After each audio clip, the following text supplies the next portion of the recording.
kaum musuh gitu, anak kecil sama kanan jago banget itu, sampai bilang gila kan kanan dia begini nih, gue latih sampai begini nih gitu.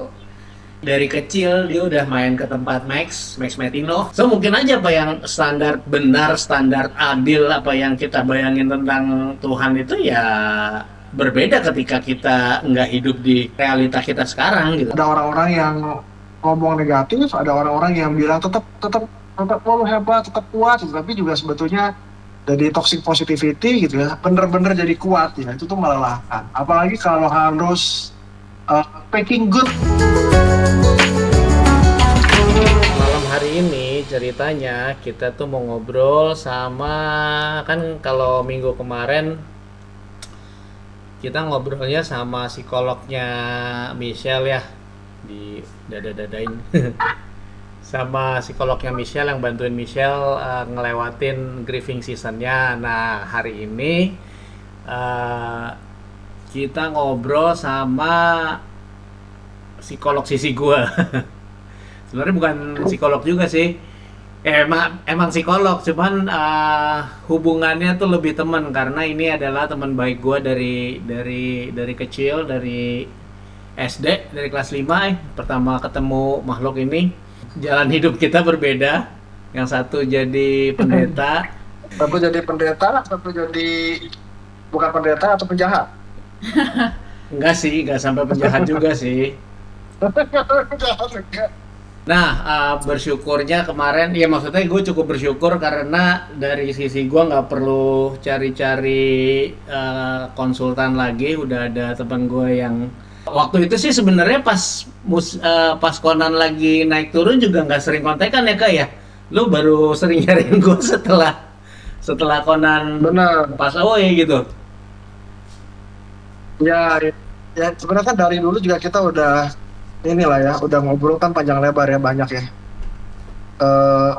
Jadi memang pas Conan lagi pengobatan juga seingat gue sih kita udah telepon-teleponan ngobrol banyak gitu. Iya. Sampai Conan pas away juga pastilah kita ngobrol banyak lah. Makin banyak justru. Gitu lah. Jadi Just- jadi memang kita banyak sharing lah sebenarnya bro. Kita ngobrol sama Michael, kapasitasnya seorang psikolog tapi kita ngobrolnya lebih kayak teman karena memang teman baik gue dari kecil gitu loh. So it happen for a reason lah mungkin ya, mudah-mudahan.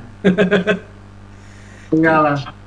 Gitu. Ya justru gue mikirnya memang kita bisa ngobrol ya, dan gue jadi kayak ngeliat perjalanan lu gitu kan. Dan gue sih bersyukur kayak bisa kayak kemarin waktu gue ke Bali, lu kasih gue buku ya, buku yang menurut gue keren banget sih, yang gue rasa baca sih, apalagi ngikutin perjuangan lu ya. Kan gue juga salah satu orang yang ngikutin pergumulannya lu ya lah ya. Gitu, anak-anak gue juga kan sayang sama Kiss-Kiss gitu kan. Ya. Jadi pas gue baca ulang buku itu di Bali, gue juga kayak feeling gue tuh masuk lagi gitu.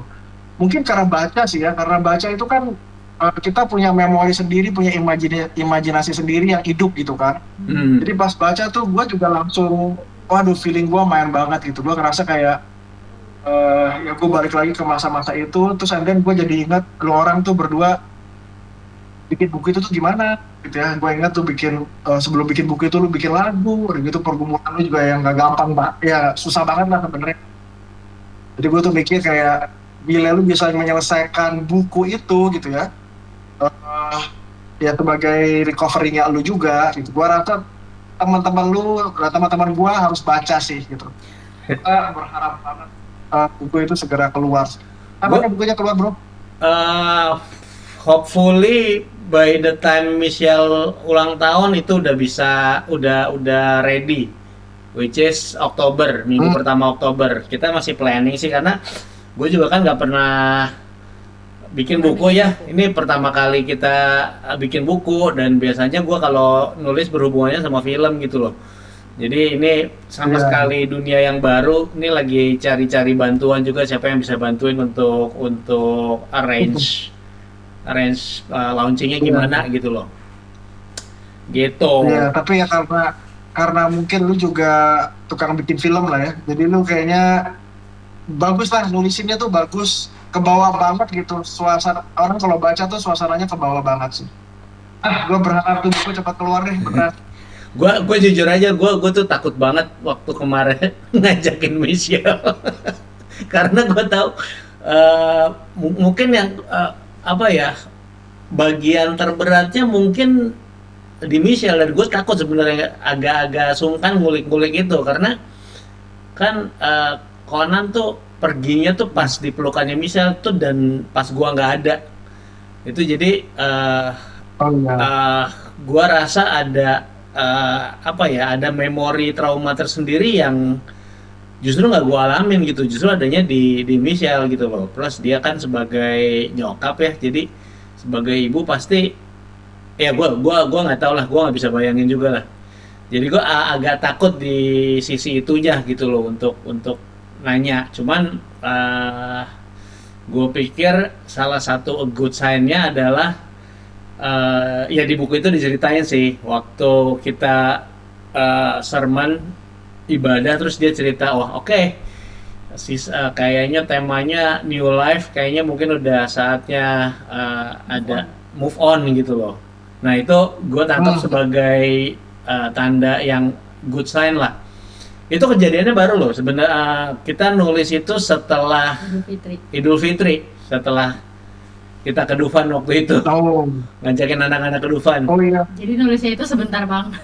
Jadi relatif cepet sebenarnya. Gue cukup spontan sih, Iya. kepikiran untuk jadi buku itu spontan karena awalnya kan kita lebih pengen bikin buku komik strip. Lebih komik tentang Conannya, tentang kehidupan Conan di awal-awal. Itu ide awalnya. Oh. Itu waktu dulu, justru malah waktu dulu gitu loh. Cuman for some reason ini yang kita keluar, dan gua rasa di Michelle juga udah lebih siap untuk bisa share gitu loh. Jadi makanya gue pikir ya ini udah waktunya lah untuk kita share kan. Dan motivasi awal juga salah satunya ketika waktu kita grieving season itu pertama kali ngalamin, gue sendiri kan cari referensi ya, cari referensi orang yang ngalamin itu seperti apa, dan gue nggak ketemu gitu di YouTube, Ya. di pokoknya intinya gue browsing sosial media, YouTube itu nggak ketemu.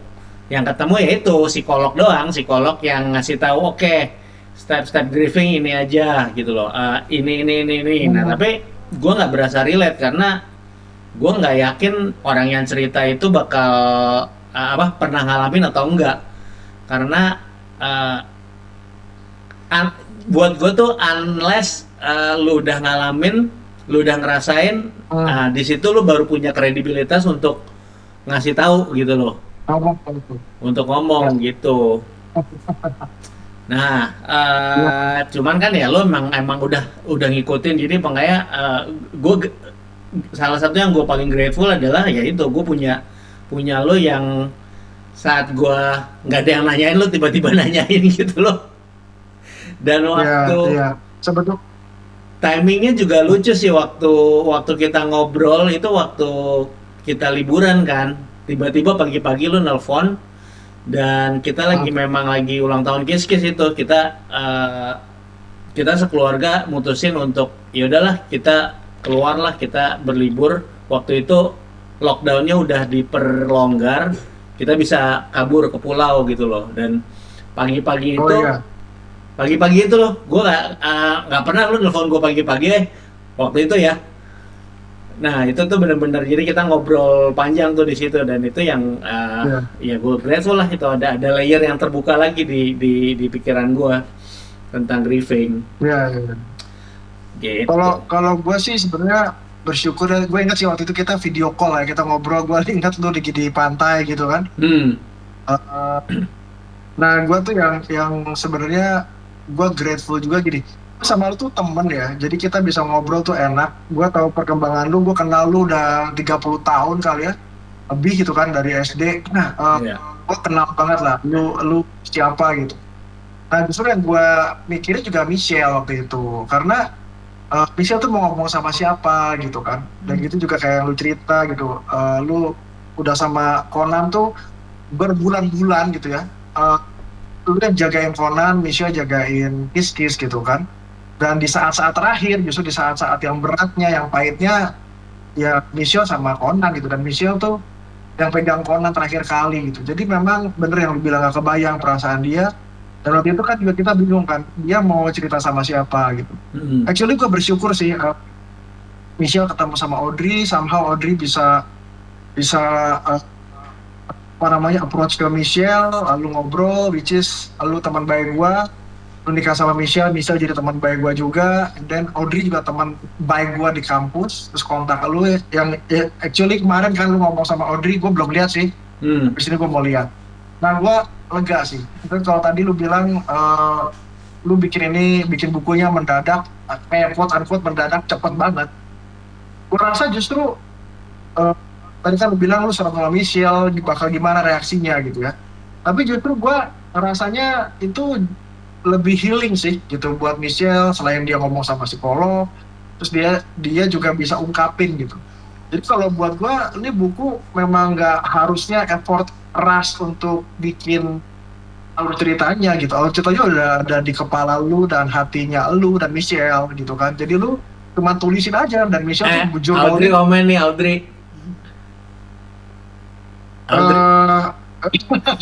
Waktu itu belum tahu, Dre. Nanti di sini gue lihat lu ya. Tenang aja. Okay. Dan gue senang lah ada Audrey buat Michelle. Makanya di bukunya Andri ada nama lu, Dre, gitu. Nanti kalau lu lihat. Nanti dikirimin. Iya. Terus lah kirimin ke Audrey di Belanda tuh. Anyway, yang gue jadi bersyukur Michelle tulisin itu kayak healing buat Michelle juga menurut gua. Itu kan kayak bukan nulis buku tapi journaling yang ada di dalam kepala dan hati ini tinggal tulisin gitu kan. Tapi padahal kalau aku sendiri itu bukan merasa trauma di endingnya ya. Maksudnya endingnya saat itu gitu. Aku lebih berasa gut feeling gue bener nih. Dari awal yang aku nggak bilang ke Andri. Maksudnya waktu udah aku udah cerita belum sih? Di situ juga kita kayaknya nggak cerita deh. Waktu itu kan cepet kekumpulnya kan. 4M itu cepet sekali gitu, 3 minggu gitu. Maksudnya itu bahkan rekor di kita bisanya sendiri untuk bisa secepat itu gitu kan. Pas dapat segitu, aku tuh bilang ke Andri, kalau kita segini bisa, kenapa kita nggak ke Amerika aja yang jin terapi? Itu aku udah bilang ke Andri. Ini kita tinggal nambah, maksudnya dari segini nih untuk sampai segitu tuh nggak jauh gitu loh. Kan tadinya berasa gila 4M jauh banget gitu kan. Yang di kepala gue gila 4M jauh banget, tapi pas tiba-tiba dikumpul 3 minggu, wah harusnya berarti 7M bisa nih. Aku langsung begitu. Karena kenapa aku mikirnya gitu, yang gene terapi itu nggak ada efek samping meninggal. Gitu. Jadi kalau gagal ya Conan stay begitu aja gitu. Jadi aku dari situ udah yang ayo gitu loh, ayo gitu. Terus Andri bilang, udah lah nggak usah muluk-muluk lah ini kan, tapi kan 4M juga buat 2 anak. Itu kan 7,5M kan buat 1 anak gitu. Jadi 15M juga sebenarnya jauh juga tetap gitu kan. Kan itu dia pun mikirnya itu cuman apa namanya? Biaya itunya doang, nggak mikirin tinggalnya di mana, which is Amrik tuh living cost-nya lebih tinggi, iya. Kali lipat daripada Bangkok gitu loh. Iya, udah ngerti sebenarnya. Intinya gue lebih mikir kalkulasi itunya lah. Kalau dia kan berasa bisa kalau misalnya karena gitu ngeliat efek terakhirnya tuh nggak ada fatal itu. Nah makanya kenapa waktu tanda tangan administrasi rumah sakit kata-kata itu kayak di highlight lagi gitu. Kalau sampai meninggal jangan salahin pihak rumah sakit gitu. Terus dari situ udah oke, Conan ganti ini kan, sempat ganti Hickman. Nah, Conan sempat ganti Hickman, sempat ICU kan. Nah, di situ aku udah yang gila nih, emang harusnya gue nggak lakuin gitu. Cuman aku nggak bilang ke dia kan, dia udah bisa gitu. Semua damai, Tuhan Yesus memberkati kita gitu. Jadi aku tuh sebenarnya lebih kayak harusnya lo dengerin gue gitu. Lebih di situ. Akhirnya penyesalannya tuh di situ gitu. Kalau menurut aku ya dibanding di ending gitu. ya di endingnya plus sih, kayak gue kayak ya udah kalau emang suami itu pemimpin ya udah gue turutin gitu, tapi gue turutin lu kecewain gue gitu kan, misalnya Tuhannya juga gitu kan, kayaknya kenapa begini gitu. Iya sih, aduh ya itu gila sih.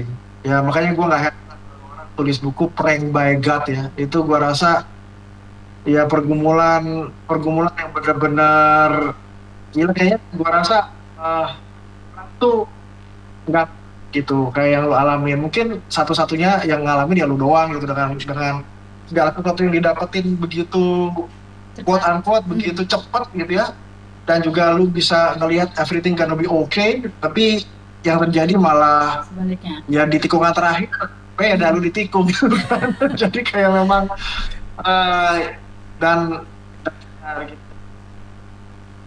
Ya gue gak tau lah, ini kata-kata yang lu tulis itu ya, kamu hebat, kamu kuat, itu memang something yang lu dengar orang ngomong itu gitu, atau lu ngerasain juga, lu punya rasanya seperti itu gitu.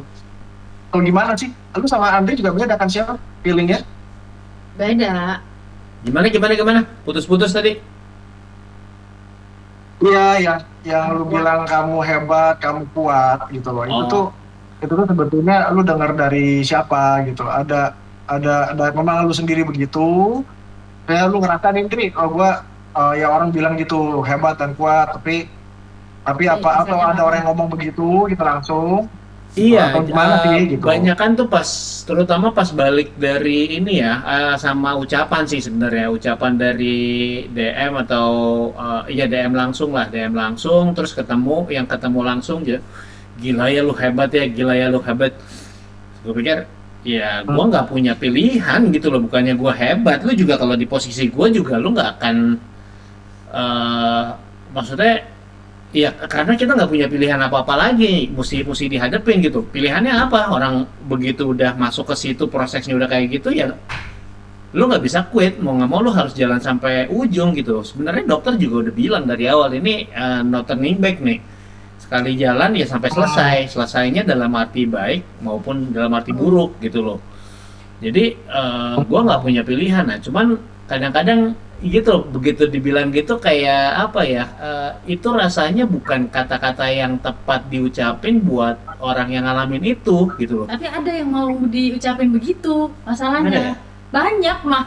Yang nggak banyak, pokoknya kemarin kan aku juga sempat nanya Nah, kan. tapi banyak itu ya orang-orang itu udah pernah ngalamin atau belum? Udah, Ya? justru karena waktu meninggal, seseorang yang kamu cintai meninggal gitu. Apa sih yang pengen kamu denger gitu kan? Ada yang bilang gua nggak mau denger apa-apa gitu. Ada yang gitu kan, gua nggak mau denger apa-apa, lu cukup peluk gua aja selesai gitu. Ada yang ya gitu, mau dihibur gitu, mau dihiburnya ya bisa ngomongin yang lain atau ya kayak gitu. Gua mau dibilang gua kuat, udah ngalamin ini dan gua survive, gua kuat. Ada yang mau dibilang kayak gitu juga gitu. Iya, Iya. kalau gue pribadi kayak lu nggak tahu aja. Cuman gue di satu sisi juga, lu juga kalau misalnya nggak punya pilihan dan satu-satunya cara untuk survive ada lo harus jadi kuat, ya berarti kan memang bukan karena gua kuat gitu loh, tapi mungkin setelah ngalamin ini gue jadi lebih kuat gitu loh. Nah cuman gue merasa gitu, jadi kadang-kadang gitu kan, begitu diucapin gitu kayak lip service gitu loh. Kayak ya mungkin karena Sinis banget. iya gue jadi sinis, gue tapi kan nggak bisa nunjukin juga ya Kak, maksudnya ngerti lah orang ngomong itu niatnya baik gitu loh, cuman gue ngerti juga tapi rasanya jadi beda gitu antara orang, gue yakin orang yang udah ngalamin nggak akan ngucapin itu gitu loh. Ya, Gitu. ya, benar. Sebenarnya kan kalau di psikologi juga ya ada istilah namanya toxic positivity. Orang memang niatnya pengen nguatin, pengen angkat supaya lu nggak down, tapi sebenarnya kan kayak di skip gitu loh. Pergumulan lu yang gak gampang, orang bilang lu hebat, lu kuat, lu hebat, lu kuat. Memang kayak yang lu bilang, niatnya sebenarnya baik. Tapi orang kan gak ngerti ya. Jadi yang kita dapetin tuh justru nggak positif gitu. Makanya orang bilang toxic positivity. Nah, apalagi kalau boleh spoiler sedikit gitu ya. Gua lihat tuh gitu gimana lu sebenarnya gue percaya lu punya defense mekanisme sendiri gitu, lu berusaha positif gitu. Tapi buat Michelle juga nggak gampang gitu ya. Di buku itu kan tulis juga tuh, ada momen-momen Michelle ngeliat lu tuh persis kayak Conan dan saking gak tahannya pengen divorce gitu ya. Kalau boleh spoiler nih ya, kan gue bilang orang tuh harus baca buku lu sih gitu. Karena kenapa? Karena nggak sesimpel kamu hebat, kamu kuat, and then orang jadi oke gitu kan. Bahkan pada saat gue ngeliat Michelle berusaha lakukan positif, dia dance gitu ya, dealing sama grievingnya gitu kan, dance apa segala macam dia tunjukin gitu ya, orang juga nilainya nggak positif loh. Maksudnya ada yang positif tapi juga ada yang negatif gitu kan. Gue pikir ya memang orang nggak ngerti sih gitu, orang nggak pernah bisa ngerti apa yang ada di dalam hati kita seperti kita yang ngalamin gitu ya. Bahkan kalau si Andri bilang orang yang ngerti itu orang yang pernah ngalamin, belum tentu juga. Orang yang ngalamin kehilangan anak belum tentu sama gitu feelingnya sama orang kasusnya gitu kan. juga beda ya. Iya. Ya jadi gue gak kebayang sih, lu tuh gimana dealing dengan kehilangan, dealing dengan pasangan atau sama lain gitu ya, terus facing the world gitu kan, dealing with family. Gue tahu lu juga punya misi tersendiri buat keluarga lu, buat orang-orang sekitar lu bikin pertanggungjawaban buat orang, ngasih blessing buat lu juga pengen tunjukin kasih Tuhan yang ekstra. Yang terjadi sama lu tuh benar-benar ya siapa yang sangka gitu, benar-benar sebaliknya gitu kan. Gue sih mikir wah gila gitu. Gue sebagai temen lu aja waktu itu udah gue nggak ada tuh gue ngomong ke lu, nggak pernah gue ngomong udah semangat ya tenang aja lah gitu, nggak ada lah. Gue ngelihatnya ya udah gue bener-bener jalan retak. Ya lu kan udah belajar, lu kuliah di situ. Iya ya memang, tapi as a friend juga gue ngelihat ya siapa gitu yang bisa ngomongin begitu gitu. Memang lu harus jalanin dukanya elu gitu, lu mesti jalanin kecewanya elu, marahnya elu gitu. Suatu saat itu bisa, kalau nggak jalan bisa meledak gitu kan. Dan siapa gitu yang bisa ngerti, bisa support, dan ini perjalanannya panjang, mungkin cuma 1-2 bulan gitu kan, dealing dengan kondisi ini gitu. Termasuk kayak hari ini ya, lu bikin buku Prank with by God, begitu lu apa namanya IG live, ada Audrey, ada gua, nanti ke depan ada yang lain-lain lagi. Itu juga journey-nya lu dalam grieving gitu, berduka gitu kan. Ya gitu, dan ya memang ya gua ngelihat sih lu berdua sekarang lebih ready gitu kan, lebih ready gitu untuk langkah lagi. Memang ada step-stepnya lah gitu, ada step-stepnya. Orang tuh bisa anger gitu ya, bisa denial gitu kan, bisa dia sampai depresi, sampai dia bergaining lagi gitu. Nah mungkin ya lu lagi di tahap itu gitu kan. Untuk bisa step itu kan masih panjang. Nah ngomongin step-step, ngomongin step-step itu ya, gue justru merasa apa ya? Ya gue sama Michelle tuh cukup bertolak belakang, apa yang Michelle rasain, apa yang gue rasain. Terus ya lu ya gue nggak tahu ya. Ini kan pandangan subjektif gue, karena mungkin ketika orang yang ngalamin gitu juga apa yang benar apa yang salah tuh udah nggak balance nih di otak. Cuman gue sendiri tuh merasa karena gue pikirnya gue punya history apa ya, Tuhan memberikan gue deposit trust gitu loh. Ada journey di perjalanan sebelumnya tuh yang membuat gue yakin gitu loh, sehingga waktu kejadian kemarin, which is quote and quote kayak Tuhan tuh tarik deposit trust yang udah dikasih sebelumnya gitu loh, tapi for some reason yang ditarik itu masih nggak sebanyak dari apa yang udah didepositin dulu gitu loh, apa yang udah ditanam dulu. Jadi gue merasa masih kalau ditanya kecewa apa enggak, bukan kecewa yang di pikiran banyak orang rasanya gitu loh. Gue nggak bisa, jujur gue nggak bisa bilang itu kecewa. Cuman gue bilangnya ya bos ngapa sih ujungnya begini gitu loh. Cuman gue nggak nyalain lu sih, kenapa sih lu nggak bikin itu kalau ujung-ujungnya kayak gini, kenapa lu bohongin gue gitu loh. gue pribadi tuh nggak sampai di titik itu, nggak sampai yang komplain marah kenapa kayak apa yang gue harapkan harus terwujud gitu. Ya, Cuma nggak tahu di penglihatan lu sebagai psikolog nih ya, gimana itu loh? Karena gue ngerasanya for some reason di sisi itu gue masih baik-baik saja, meskipun painful, tapi gue nggak bisa tuh gue bilang gue marah. Mungkin sampai kayak Michelle, kalau ya. Michelle tuh sangat kelihatan, dan gue ngelihat banget baru memang ada titik balik tuh di Lebaran kemarin pas Idul Fitri. Maaf-maafan. Oh, iya. Momen maaf-maafan memang. Apa-apa. Itu Gitu. maafin Tuhan gitu ya. Iya, Lebaran sama Tuhan gitu kan. Iya ya. Kalau ya enggak. Ya, memang kalau kita juga berduka, cuman outputnya beda-beda, ya. Nah, Michelle tuh lebih langsung kena sama emosinya, sama perasaannya, dia langsung keluarin gitu dan efeknya ke dalam kuat. Nah, lu tuh punya punya kognitif yang kuat dan lu punya pengalaman sama Tuhan yang jadi inilah, yang jadi eh, kalau tadi lu bilang tuh kayak ya modalitasnya lu buat ke depan lu ngeliat kayak gimana gitu ya.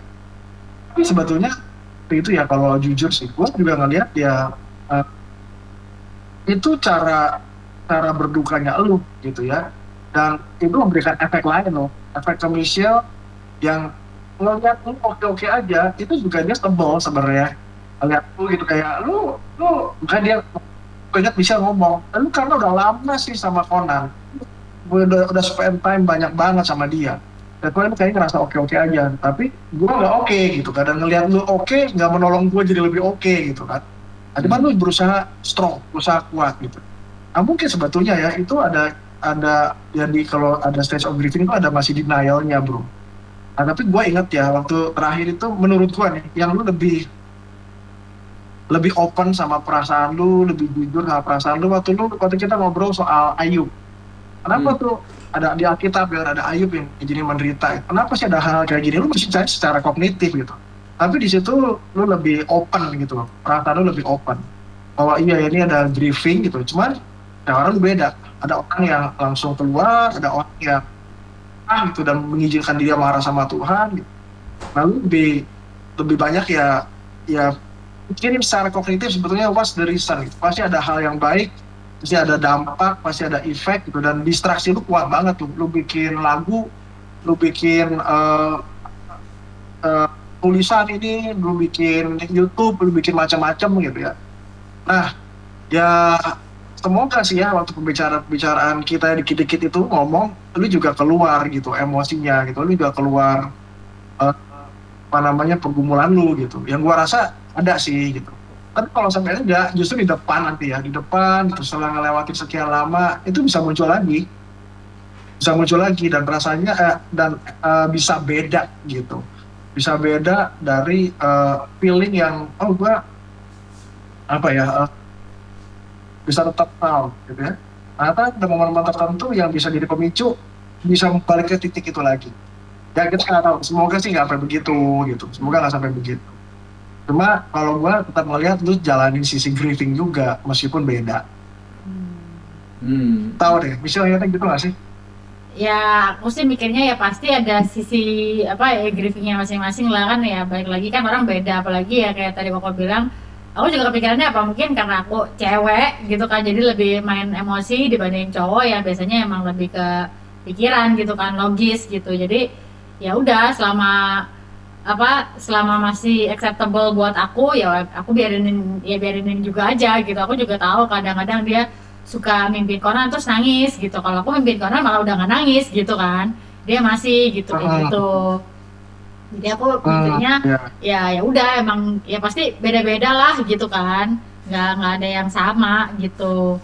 Terus yang aku kepikiran ya, itu adalah kan kalau aku emang sama Audrey itu bener-bener psikolog gitu, ke psikolog ya emang tadinya nggak kenal gitu kan. Terus aku ingat sebelum Audrey itu kan aku sempat minta bantuan Andri bilangin ke Koko cariin aku psikolog sebelumnya. Iya kan? Terus kakak bilang nggak bisa sama gua karena gua kenal gitu kan. Nanti subjektif gitu. Nah, terus Kenapa sama Andre bisa? nah iya justru aku nanyanya gitu. Kenapa sama Andri bukan sama Andri bisa maksudnya jadi pertanyaannya gini, kan kenal jadi kan nggak subjektif. Nah, apakah selama ini Andri cerita sama Koko itu eh, ada aplikasi-aplikasi secara psikolog juga biasanya yang mentreatment klien apa enggak gitu. Terus yang aku kepikiran jadinya itu justru bukan kenapa sama Andri ke gua sama Andri bisa gua enggak gitu. Enggak, I'm not that petty. Enggak, beda, beda. Beda, Oh beda. berat. Waktu itu gue benar-benar sebagai Teman sebagai aja. teman lah. Dan iya, dan kayak hari ini pun gue sebagai teman yang kebetulan psikolog gitu. Tapi jujur sih ya, maksudnya kalau buat gue sih, gue ngeliat Andri juga ada berduka gitu ya. Eh, Kenal Andri secara rohani juga gue kenal gitu, karena kita bareng-bareng gitu, dari dosa bareng, bertobat bareng. Tapi Andri tuh nggak pernah sampai cari tahu kayak mungkin nggak sih ada Conan itu ada di dunia ini dengan dimensi yang lain, mungkin nggak sih orang bisa lihat ketemu orang indigo. Andri tuh nggak pernah kayak gitu. Nah itu Jadi waktu dilakukan Andri, kok. Dilakukan bro. betul, Andri ketemu orang indigo pengen tahu kan tentang dunia lain tuh seperti apa. Dia dalamin, dia ngelihat jadi demen banget sama si Mongol Stress. Terus ada ketemu, buat gua itu Andri sedang berduka sebetulnya. Dia sedang cari alternatif yang lain. Gitu. Dia sedang cari jawaban-jawaban yang lain. Yang dulu tuh percaya deh, Tial, Andri gak akan kayak gitu. Aku tahu dia logis banget. Soalnya aku justru lebih familiar sama hal seperti itu gitu. Jadi waktu ngeliat kamu Andri gitu juga kan ya itu tahu kayak gitu. emang apa yang lu ceritain gue udah sering denger dulu, gue udah tahu gitu. Jadi di dia baru dan dia kayak pengen Sebenarnya dengar. bukan baru sih masalah itu. Jadi gini, dulu sebelumnya dunia supranatural itu nggak pernah menarik perhatian gue. Tahu ada cuman ya udah gitu. Dan nggak pernah mikir, maksudnya mikir, ya kan banyak itu kan bilang afterlife ngapain ya di sorga doang happy gitu loh. Which is gue nggak pernah mikir itu, dan gue pikir ya boring juga ya, kayaknya afterlife tuh nggak terlalu menarik gitu. Jadi nggak terlalu menarik karena nggak ada marketing yang bagus gitu loh. Nah terus setelah Conan nggak ada, nah satu yang hilang, gue nggak tahu nggak hilang apa enggak ya, cuman ada yang berubah cara gue melihat kehidupan gitu loh. Kayak oh ya udah gini aja gitu.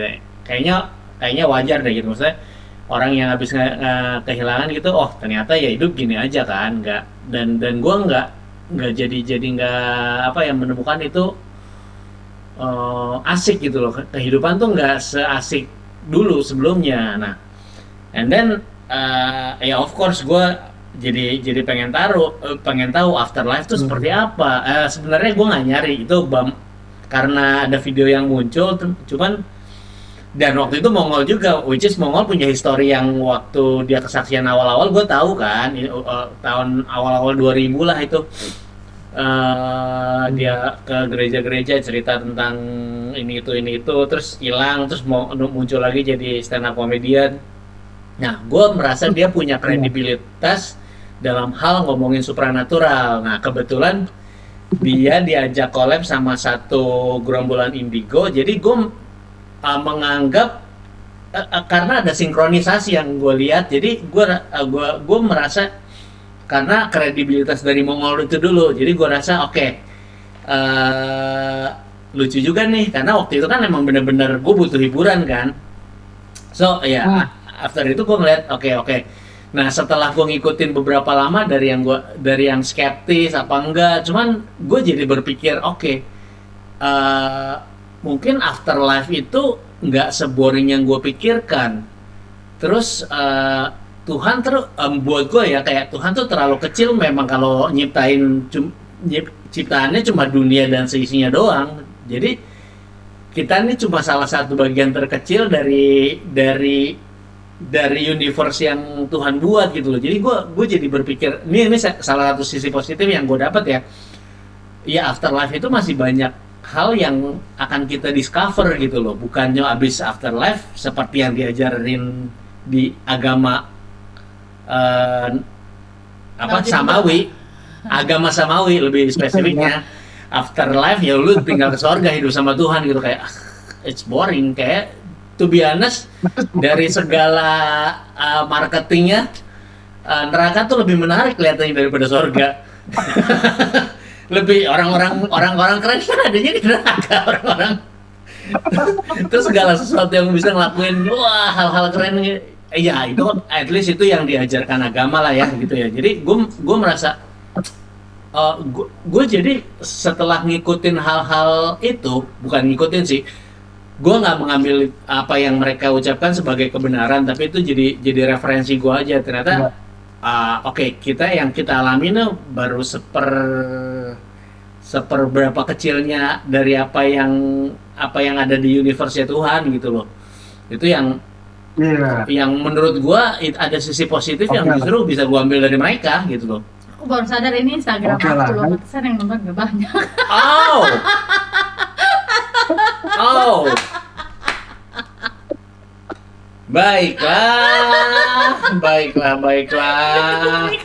Mohon maaf. Aku baru sadar ini Instagram aku loh. Iya loh, mesti ngomong dia loh. Tapi by the way, gua tuh ngelihat kalian di laptop, soalnya di aktor gua nggak bisa ngelihat orang, jadi kayak delay lama gitu. Oke, gimana kalau kita add lagi? Jangan, udah biarin. Udah oke kok, nggak apa-apa. Yang penting gua masih bisa ngelihat. Bukan. Gua add akunnya Conan. Ini loh. Oh, oke. Akunnya Conan. Ya udah masukin. Yang mana yang keluarga celana? Iya. Iya, yang keluarga celana request to join ya. Send request. Wah, pantesan. Iya. Oke, go live bertiga nih jadinya nih. Coba lihat. Minta nanti feedback. Oke, harus nggak mengaku dosa. Oh, ada. Oke. Iya, bisa. Mau tuker aja Pak, aku keluar. Iya. Suaranya Bentar ya. feedback. Mesti matiin satu. Feedback. Nah, udah. Teman-teman yang di Oke. Instagram keluarga celana, mohon maaf sekali karena ini salah Michelle. Masalah aku, dia pakai nomor aku, dia ganti akunnya kok. Oke. Baru pada datang, bingung kita udah Maaf setengah ya, jam. udah 1 jam, udah hampir 1 jam. Jadi dari tadi kita live, tapi ternyata salah akunnya pakai akun Michelle kita live-nya. Makanya kok reviewnya nggak naik, cuma 5, kenapa ya gitu, kemarin tuh lumayan gitu. Nggak taunya benar salah account. Aku lagi mikir. Tapi dari awal juga pakai akunnya Michelle dari awal. Gue kira memang sengaja pakai akunnya Michelle. Enggak, harusnya Enggak, santai aja. iya. Waduh, maaf teman-teman. Ya udahlah nih, taruh sini aja. Ceritanya jadi ini deh. Separuh. Separuh. Separuh nonton di aku, separuh nonton di ini. Nggak apa-apa lah, ntar collab bisa keluar tiga-tiganya. Enggak. Nggak bisa ya? Enggak. Iya. Nanti kita upload di ini ya, di YouTube. Ada Ada Caitlyn. Iya nih. Oh By the ya, way, kita lucu juga ya. kenapa? Apa namanya, semua anak-anak depannya C semua. Iya, Terus gua sama kayak Michelle, istri gua Angel sama kayak Andri, MA. iya MA. Golongan darahnya juga kayaknya sama deh. Oh sama A. AM dan MA ya. Itu ada kamu. Iya. Terus CCC. Apa Michelle? Iya. Gila lu, Oke, C tanpa janjian lagi. merasa berdosa banget loh karena yang dipublish kan di akunnya Conan Crystal ya. Terus udah lewatnya udah 40 menit lagi. Lu bener gak sadar ya dari tadi? Enggak. Nggak sadar. Nggak sadar. karena yang live-in kan kamu tadi. Aku Tapi kan kan kamu ngurus. udah ngambil handphone aku duluan, ya udahlah. Aku pikir udah diganti. Oh, ya udah. Dia udah ngeset di sini nih dari depan pakai kerangka-kerangka ini di depan kita. Jadi aku pikir dia udah set semuanya. Iya, kan Oh ya udah, rencananya. nanti kan ada YouTube-nya kata Andri ya. Siap-siap bisa di YouTube. Ya, santai lah. Tadi Tadi ngomongin ngomongin apa ya? balik ini aku yang sempat kepikiran tadi apa sesuai judulnya live ini harusnya kan kamu kuat menurut orang kan. Kalau tadi kayak Koko bilang kan si Andri nggak mau dibilang kuat gitu karena menurut dia agak useless buat dia ya. Yang Bukan agak useless sih, maksudnya ngerti motif orang yang ngerti, cuman kayak apa ya, ya kayak nggak pas aja gitu loh. Lo ngucapin ke gue juga, gue bukan gue mau sok kuat gitu, lo nggak perlu ngomongin gue kuat, tapi ya apa ya, ya udahlah mendingan gue ngomong. Makanya gue rasa gue nggak akan pernah ngomong apa ya, hal macam gitu di orang yang lagi baru ngalamin kehilangan sih. kalau Ya, aku ya. soalnya waktu dibilang kamu kuat gitu, yang aku rasain tuh adalah gue nggak pengen dibilang kuat karena gue capek menjadi kuat. Ya aku pikir itu karena misalnya kan aku bilang kan di buku itu bahkan aku bilang dari kecil itu gue Ya. udah berusaha kuat, udah maksudnya hidup gue gak gampang lah intinya gitu, hidupku tuh gak gampang sama sekali ya menurut aku lah intinya. Dibandingin sama anak-anak lain menurut aku benar-benar lumayan, salah satu yang bisa dibilang lumayan lah berat gitu, tapi kan ya balik lagi ya nggak seperti ini nggak seperti ya, kalau dibanding-bandingin terus ya kan nggak ada habisnya juga ya. Intinya aku Ya. berasa aku harus kuat dari kecil. Terus aku tuh ya waktu dibilang kuat, gue nggak pengen kuat, gue pengen tuh jadi cewek yang disayang-sayang, dimanja-manja, yang hidupnya tuh santai, sukses gitu loh, yang nggak terbebani. Yang kepikiran tuh langsung itu gitu. Gue nggak pengen jadi kuat, gue nggak pengen milih jadi kuat, gue pengen dimanja gitu. Iya, benar. Benar. Jadi kuat tuh melelahkan sih sebenarnya kalau bener-bener jadi kuat ya, itu tuh melelahkan. Apalagi kalau harus packing good, Betul. packing jadi kuat karena orang-orang bilang Expect. atau minta kita kuat atau quote unquote seharusnya memang tetap kuat gitu ya. Apalagi kalau lu di gereja bisa jadi berat gitu. Padahal ya kayak tadi kita ngomongin gitu kan, pada saat orang meeting itu nggak kebayang deh dia perasaannya tuh ektur gitu. Bahkan tadi kita ngomongin sama soal Andri gitu kan, ya bukan kita tadi juga oke, tapi gue juga ngomong sama dia as a friend, itu sebenarnya grieving gitu, lu cari sesuatu, lu cari bargaining gitu, lu sedang bargaining, itu juga apa stepnya grieving gitu ya, bahwa lu bisa menemukan mungkin ada hal yang lain, cara yang lain gitu kan, yang masih bisa connect lah gitu. Nah, ya gue malah gue menemukan juga isi hal yang lain ya. Ada Andri itu ngucapin gue something yang personal banget, tapi gue nggak mungkin ngomongin di IG-nya kita lah, gitu. Karena menurut gue itu painful banget, gitu. Kalau diingat mungkin Andri juga bakal ingat gitu. Oh buat gue juga nggak pernah ngeliat sisi itu dari Andri, gitu. Yang gue kata-katanya tuh bisa sadis gitu loh, dan tapi buat gue dia ngomongin gitu daripada Andri diam aja gitu. Nah itu sih menurut gue lebih kelihatan gitu, lu ngejalanin proses grievingnya tuh jelas banget, ya tuh berdukanya. Lu kalian pengen tato abunya Conan di tangan lu gitu, terus tangan lu jadi nisan buat Conan gitu, gue ngerti banget gitu. Dan ya menurut gue memang begitu harusnya gitu, sebagai seorang ibu gitu, dan lu grieving, lu yang melakukan something yang benar-benar personal banget gitu. Jadi juga sama sih dalam hal-hal kayak gitu, gue juga ribut bumbu. Cuman beda aja, lu berdua tuh beda cara Gitu berdukanya beda gitu. Jadi kalau orang mau bilang tuh berdua ya, lu berdua tuh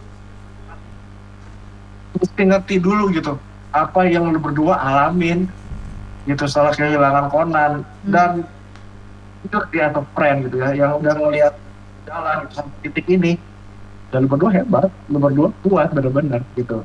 Genuinely setelah lu masuk ke area-area yang bikin lu berdua babak belur gitu dan bikin lu berdua stres banget, frustasi banget. Dan gue berharap sih buku Prank by God itu justru ngebalikin lo orang berdua ya ke sisi yang memang ya benar gitu, harus dijalanin itu gitu. Buku itu harus keluar, orang harus baca gitu. Beberapa besar briefing yang lo orang alamin tapi lu ngamatin gitu. Jadi ya gue tetap put faith ya kayak kalau berdua gitu. Dan gue yakin pasti banyak teman-teman family yang bakal jalan bareng lu gitu kan dalam berbagai macam situasi kondisi yang lu alamin kemarin ya sekarang sama di depan yang belum ya kita belum tahu gitu. Jadi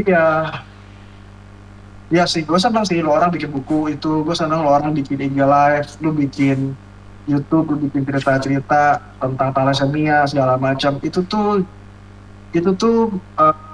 saya yakin ya itu something yang memang Conan kalau punya kedewasaan kayak kita nih ya, usia kayak kita, dia itu yang dia harapkan sih gitu. Yang lo orang tuh ya lanjutin gitu. Hal-hal yang dia alami gitu ya, pergumulan dia gitu. Dan lo orang bisa mikir, bisa rasain gitu. Menurut gue itu yang jadi istimewa sih. Benar-benar istimewa. Iya, Jadi good karena sih. gue tuh nggak ngerasa, gue jujur aja ya, gue nggak ngerasa nulis buku itu jadi proses healing, karena gue rasa justru setelah getting better baru bisa nulis, kalau nggak mah enggak dong. Tapi gue nggak tahu ya, karena gue nggak tahu proses journaling itu, gue nggak ngerasain proses journaling. Aku kebantu journaling di awal. Ngebantu. Kalau Michelle sih memang yang nulis journaling. Iya. Terus daripada gue salah satunya juga ya, daripada maksudnya apa yang kita alami tuh udah terlalu melelahkan dan membayangin kalau seandainya kita punya informasi ini dari awal, mungkin kita nggak harus ngelewatin ini gitu loh. Jadi dengan kita share dengan pemikiran seperti itu, kalau kita share apa yang udah kita alamin, akan ada orang gitu loh. Iya, kita berharapnya orang yang dapat informasi ini sehingga nggak ngelewatin jalan yang kita lewatin gitu loh. Sebenarnya motivasi awalnya juga itu sih. Karena mikirnya kan kalau misalnya kanker, misalnya kanker ya, kan orang nggak bisa milih.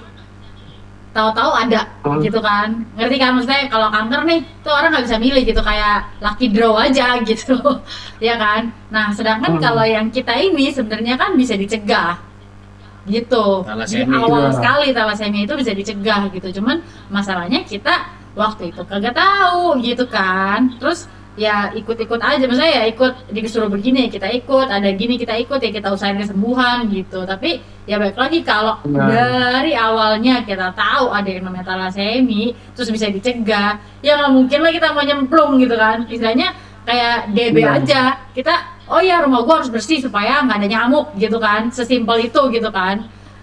Kayak ya maksudnya kita pengen ngajarin orang-orang juga untuk ya lo nggak harus ngelewatin ini kok, cuman perlu tes aja sebenarnya gitu, make sure nggak ada. Kalau ada gimana ya, kalau ada jangan punya anak, kalau enggak ya bayi tabung gitu. Ada opsi lain lah, zaman sekarang udah canggih gitu kan. Intinya dulu kita nggak ada yang warning gitu loh.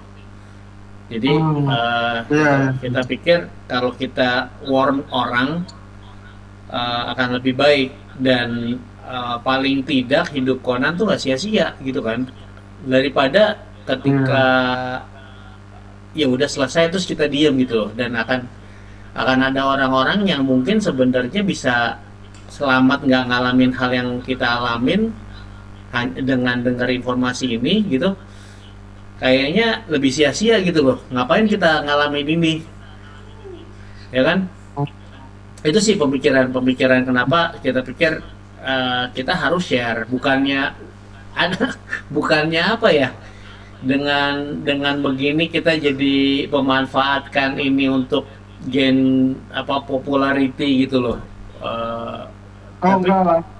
Enggak, justru kalau Conan itu berhasil treatmentnya, luar lebih lebih justru popularity itu ada. Tapi bukan, ini memang lu pengen pengen kasih tahu orang-orang gitu, pengen educate orang-orang, pengen jadi blessing buat orang-orang. Benar. Jadi ya memang gimana ya, ya kalau buat gue sih ya, pergumulan lu real banget sih ya. Jadi nggak ada dipoles-poles gitu, nggak ada something yang seolah apa ya, didramatisir gitu. Memang yang dialami ya sebuah drama, sebuah tragedi, dan orang berusaha cari maknanya di situ. Ada orang-orang yang ngomong negatif, ada orang-orang yang bilang tetap tetap tetap lo hebat, tetap kuat gitu. Tapi juga sebetulnya dari toxic positivity gitu ya. Dan yang lo alamin juga pergumulannya nggak gampang, terus menerus begitu. Jadi ya memang ya benar sih gitu apa yang lo lakukan gitu. Lo berusaha yang terbaik buat Conan gitu. Lalu juga lo bikin buku untuk orang yang juga tahu, belajar, lebih ngerti gitu. gue gue tuh Ya, udah siap-siap, bukan siap-siap sih, udah pasti bilang ntar kalau itu gue mau cerai. Tapi kan waktu itu kan gue lagi kalut juga ya. Ya udah terserah lah. Pokoknya, nah mindset gue kemarin itu, eh gue ada mindset gini loh, maksudnya kayak Tuhan tuh udah buka jalan gila-gilaan gitu ya. Jadi kalau ini purpose-nya memang begitu, ya lo yang tanggung jawab lah. Lo kalau mau mau ngapain, maksudnya udah kepalang tanggung, udah mau mau apa lagi lah, ayo gitu loh. Lo mau apa bikin apa ya, kalau bener-bener semua yang jelek itu terjadi ya terserah, tanggung jawab lo. Bukan karena karena gue mindsetnya gue berusaha untuk nurut, gue berusaha untuk dengar lihat tanda gitu loh, kayak misalnya jalannya kebuka ya udah gue jalanin, kalau nggak kebuka kan gue nggak jalan gitu loh. Jadi gue hmm, mencoba apa ya, gue Tapi kan berasa semua jalan yang kebuka belum tentu buat kita sebenarnya. hmm. nggak tahu ya, tapi itu patokanku sih ada peace gitu di sini, dan ketika itu kebuka aku Hmm. berasa ya Kayak gini ya deh, kayak gini nggak gini-gini. Contoh-contoh ininya gini deh. Ke kayak kemarin nih kamu Eva ke rumah hantu. Hah? Nah, kebuka kan pintunya kan. Gratis pun aku nggak bakal masuk karena aku nggak bakal ada peace di situ. Tapi dia bayar pun gua rela. Enggak, aku dibayarin. Tetap maksudnya tetap intinya kalau udah kayak ini deh kayak kamu mau kemana Fuji Q. Oh, serem banget gitu kan kayak apa paling apa haunted house paling serem yang ada kayak di labelinnya gitu kan, terbang ke Jepang bayar aja dia rela. Gua ada orang yang bayarin tinggalin gua di hotel mewah, besoknya gua suruh main di situ, gua gak bakal mau gitu kan. Sama aja gitu loh. Yang aku pikirin tuh gitu, ini jangan kebuka lu ada peace gua enggak gitu. Kemarin pun gitu, lu ada peace gua enggak ada cuy gitu. Sama Iya, iya, gitu. iya, benar-benar ya. Itu ya, makanya Tapi ya emang beda lah gitu. Memang beda. ya Hmm? maksudnya kalau kalau dibilang ya nggak tahu, makanya lu tau lah gue selengket apa Conan sama gue gitu loh. Terus jadi kayak memang ini pun apa ya, kayak rip off terbesar gitu loh, di hati gua ya selama hidup ini, kayak rip off terbesar gitu, kayak memang Tuhan ngasih di bener-bener di ya itu ilustrasinya Michelle tuh bener banget tuh, yang lu dikasih mainan udah happy Ambil. ditarik lagi gitu, dan gue berasa rip off itu paling paling memang paling besar seluruh hidup gua. Dan Ya. sejak ngalamin itu jadi gue ngerasa seberapa lagi sih yang bisa bisa maksudnya makin sakit. bikin makin sakit tuh bisa seberapa lagi sih gitu loh. Jadi kayak ya lo ketika lo udah experience satu pain, jadi lo punya ekspektasi pain sampai Tolerance. pain tolerance-nya bisa sampai situ kan.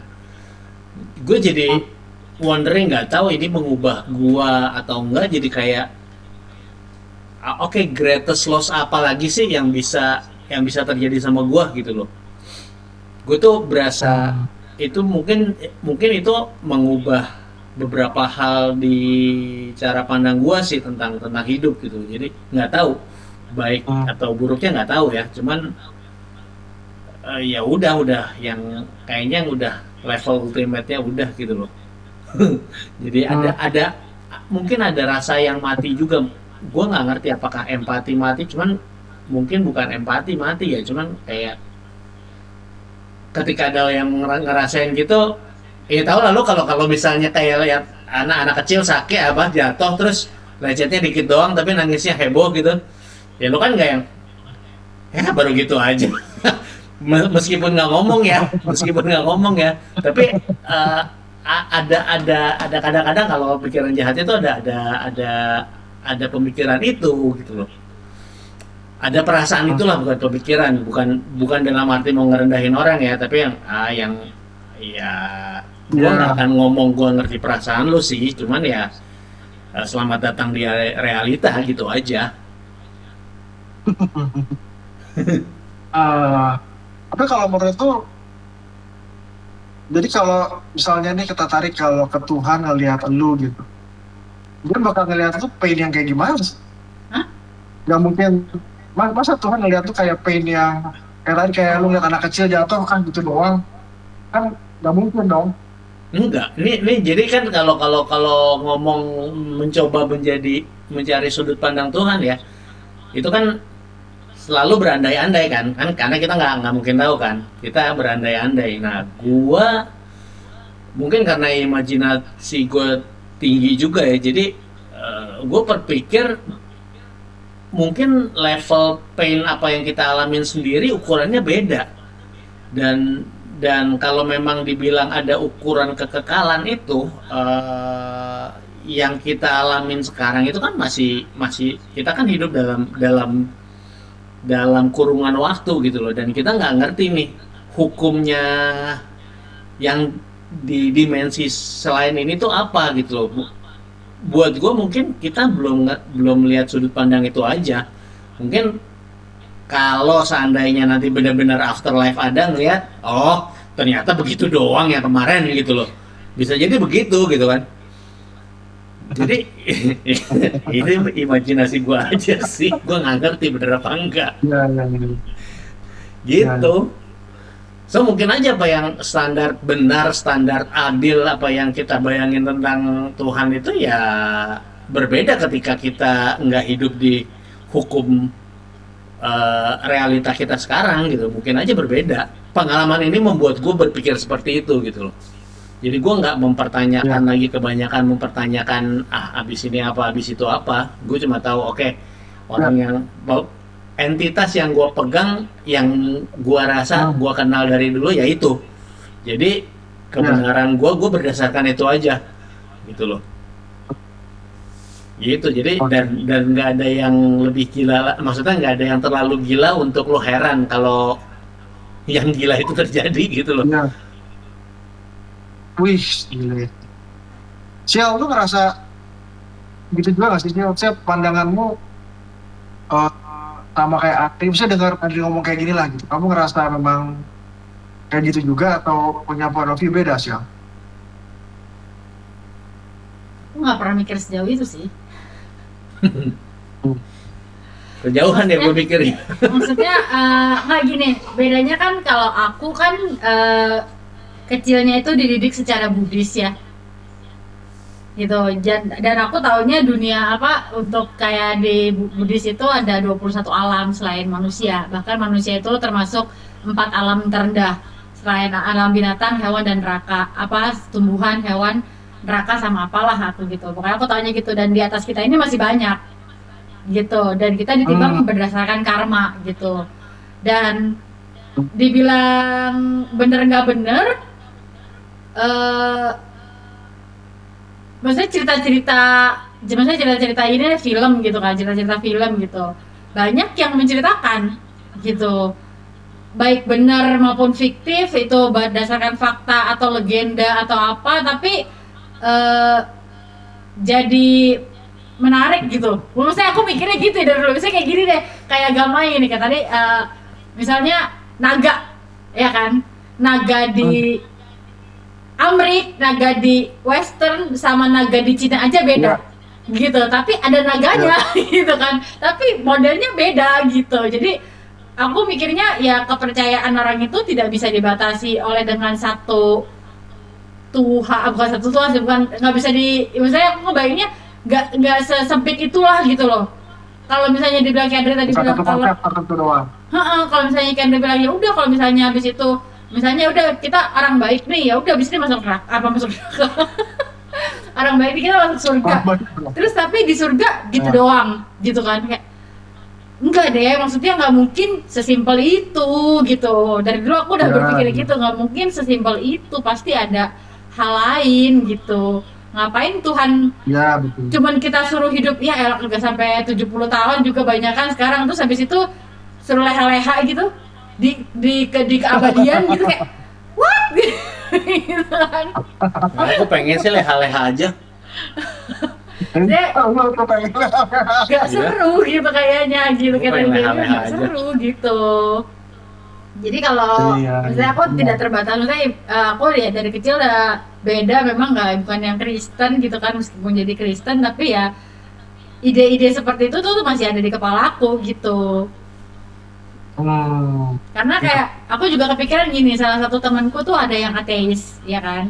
Terus yang aku pikiran kayak gitu, misalnya dia nih baik banget gitu, dia ateis tapi dia baik banget gitu, bahkan lebih baik dari orang yang bilangnya beragama tapi tidak menunjukkan kalau dia agamawi misalnya gitu loh. Jadi aku nggak mikir kalau dia sampai nggak percaya Tuhan terus habis itu Tuhan taruh dia neraka karena cuman dia tidak mengakui keadaan adanya Tuhan gitu.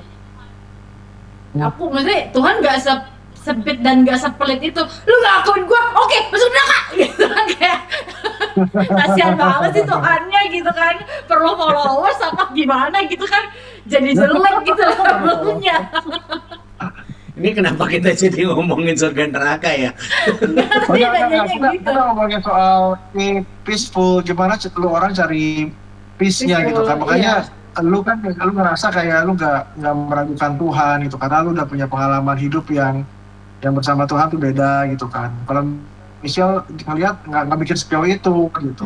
Jadi justru yang gue penasaran justru dari dua konsep yang beda antara Andre sama Michelle, orang bisa nemuin peace-nya atau gue nggak tahu sekarang udah sampai situ atau belum dengan kehilangan konten tuh gimana gitu. Kan orang pengen tahu juga sebetulnya. Kalau aku sih dibilang udah ada peace apa belum, balik lagi ya kayak semua emosi itu kan temporary ya. Maksudnya kita sedih, tapi kan nggak setiap hari kita nangis, gitu kan? Atau kita happy, nggak setiap hari kita happy gitu. In certain moment doang, misalnya dalam 24 jam. Ya udah aku happy setengah jam ini karena aku nonton BTS misalnya gitu kan. Tapi kan nggak selalu happy gitu loh, ya kan? Nah, damai pun menurut aku juga nggak begitu gitu loh, nggak yang kayak sekarang nih udah damai, udah bisa ini enggak. Cuman ya aku merasanya yang kayak kemarin gitu ya udah mungkin memang udah lukanya udah ketutup meski belum kering gitu kan misalnya ya udah tapi ya gue nggak bisa di sini terus gitu, gue harus melakukan sesuatu gitu. Jadi ya istilahnya gitu move on dengan apa istilahnya rawat jalan lah sekarang gitu. rawat jalan gitu. Ya. BTS Anda menyelamatkan istri saya lumayan. Mudah-mudahan dengar. Semoga. Tidak ada lagu-lagu Hillsong apa itu, sampah. Aku nggak, maksudnya gini loh, aku awalnya ya, maksudnya awalnya tuh aku bener-bener yang lagu Hillsong terus-terusan, lagu Worshippers, gila ketahuan banget umurnya. Terus JBC Worship gitu, maksudnya yang kayak Aku inget banget yang lagi parah-parahnya gitu, yang pokoknya yang di bulan-bulan terakhir itu yang aku dengerin tuh Waymaker. bukan apa, Hillsong yang Storm apa? Ocean. Ocean. Ocean. Terus Hmm. ada satu lagi yang tentang ngomongin pain juga, aku lupa judulnya apa. Pokoknya itu lagunya Hmm. gambarin aku juga gitu loh. Terus eh, tapi setelah masa itu lewat, terus corona pergi, aku dengerin itu tuh jadi nggak relevan malah. Aku berasanya Oh, gitu. oke. Karena kan aku lagi kesel ya. Mesti gitu loh. Eh ya kan kita punya anak ya, anak kita melakukan sesuatu yang jelek, misalnya gitu kan, sesuatu yang Ya, kita nggak suka, masa kita puji-puji gitu kan. ya. Nah aku saat itu ngerasa gitu, ini Tuhan lagi nyakitin gue nih, masa gue puji-puji. Gue berterima kasih apa atas kesakit hatian ini gitu. Terus ya kayak kau bilang kan, gue Nah, Michelle ngomong sama siapa ya, kalau Andre ngomong sama gue gitu kan, ngomong sama siapa ya gitu. Terus pada saat dia di kesendirian itu gitu, aku merasa apa yang BTS nyanyikan itu ngegambarin aku banget oh, gitu. Apa yang dia ceritain itu jadi sama aku tuh, jadi oh gue tuh nggak sendirian, oh dia ngalamin juga apa yang gue ya. alamin gitu. Dan oh Hmm. dengan mereka Hmm. begitu pun mereka bisa bikin karya, oh mereka bisa bikin maju, biarpun mereka ya susah Ya, lah ya gitu, ada ya, juga yang ditinggal orang yang disayangin lah ya, apalah gitu. Balik. Jadi ya aku ya. berasanya oh nih bisa jadi temen gua nih gitu loh, jadi lebih less Oke. lonely lah gitu.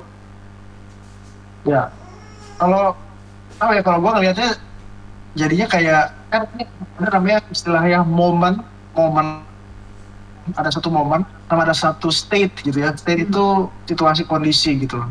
Jadi kalau gue denger lu ngomong sih, Sial, lu kayak masih ya kayak lu bilang peaceful tuh kayak happiness gitu. Lu bukan satu state tuh happy terus, tapi ada momen-momen di mana lu bisa happy, ada momen-momen lu bisa peaceful, di mana situasi kondisi jadi relevan, kayak gitu kapan-kapan jadi nggak relevan lagi gitu. Hmm. Kalau Andri gue lihat justru dia kayak state-nya tuh lebih peaceful. Tapi Hmm. ada momen-momen di mana dia angry, dia momen-momen dia apa nggak puas, itu dissatisfied gitu. Ada momen-momen yang beda. Nah menurut gua sih, kalau ke depannya sih, lu bakal tetap masuk menemukan gitu. Dari moments itu akan menemukan state yang lu bisa peaceful. Tapi Hmm. ada momen-momen tertentu di dalam state peaceful itu, lu teringat Hmm. lagi pengalaman dan itu bikin perasaan gak enak.